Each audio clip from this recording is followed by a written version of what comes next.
আমিও একদিন সাধারণ বাঙালি মায়েদের মতো হয়ে যাব। যশ দাশগুপ্ত নুসরাত জাহানের ছবি আরি আসছে মা ছেলের গল্প নিয়ে। এই ছবির ট্রেলার মুক্তির দিন উপস্থিত ছিলেন অভিনেত্রী নিজেও। সেখানে ছবির গল্প প্রসঙ্গে নিজের মাতৃত্ব নিয়েও কথা বললেন নুসরাত। নুসরাত বলেন, এই ছবি যশ তার মাকে উৎসর্গ করেছে।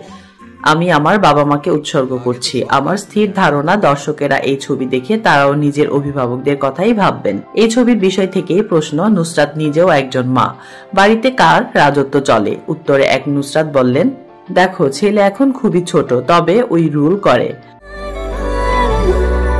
কিছু কথা জমে আছে বলবো, দুষ্টুমি করলে বকাও খায়। আমি সারাদিন কাজের মাঝে ওর খোঁজ খবর নিয়ে থাকি।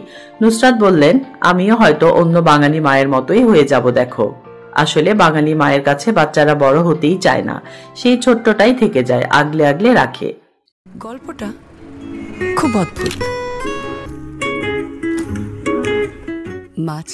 আরির ট্রেলার দেখে দর্শকদের থেকে ভালো সাড়া মিলেছে বলে জানিয়েছেন অভিনেত্রী। আগামী 25শে এপ্রিল মুক্তি পাচ্ছে। নুসরাত আশা করছেন দর্শকদের মন জয় করতে পারবে এই ছবি। তাসলিমা আক্তার শিমু, SBS বাংলা।